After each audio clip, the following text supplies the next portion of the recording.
Previously on Ask the Number Crunchers.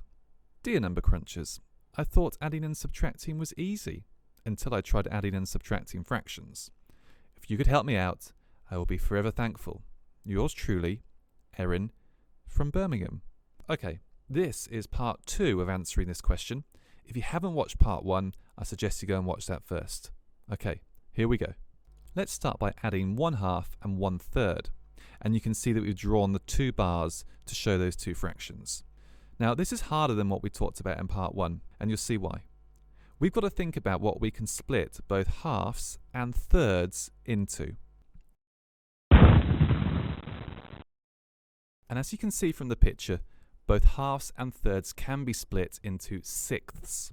A half can be written as 3/6, and a third can be written as 2/6. So 1/2 plus 1/3 can be rewritten as 3/6 plus 2/6, which gives you a total of 5/6. Now let's take a look at a half plus 2/5. And now I'm thinking, well, what can halves and fifths both be split into?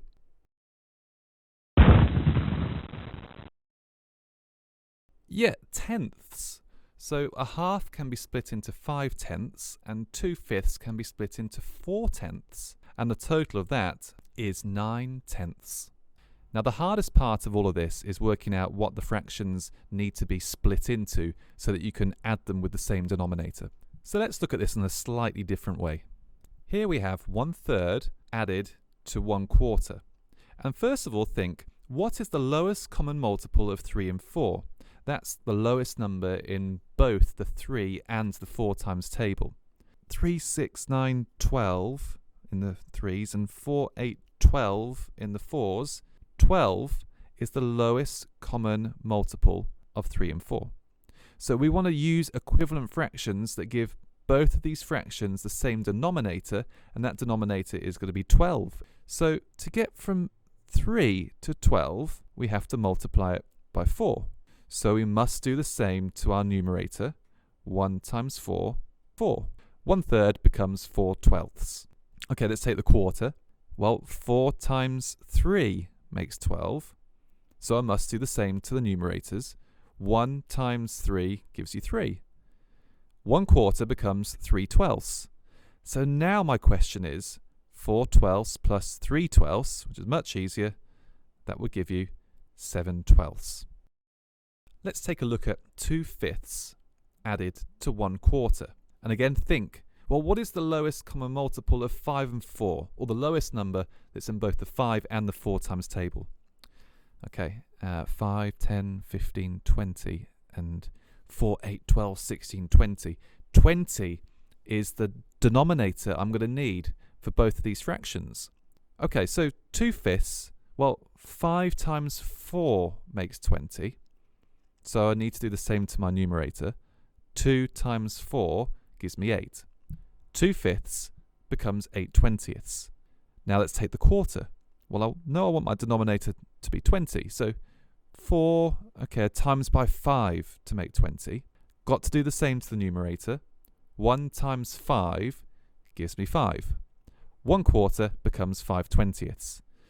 So I now end up with 8/20 plus 5/20, and that gives me a total of 13/20. Last of all, let's look at a subtraction question. This does work in just the same way as the addition, apart from the little bit at the end. So 7/8 subtract 2/3.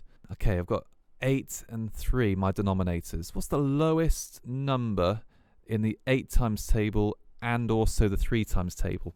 8, 16, 24. Oh, 24 is also in the 3 times table. Yeah, so 24 is going to be the denominator I want to be working with. So we've got 7/8. 8 times 3 gives you 24. So do the same to the numerator.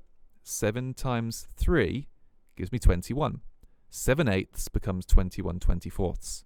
2/3. Okay, so now I'm trying to get to 24ths. So for my denominator, I've got 3. I must times by 8 to get 24. Do the same to the numerator. 2 times 8 gives me 16. Now I've got 21/24, and I'm subtracting 16/24, which will leave me with 5/24. Okay, that is a lot to take in.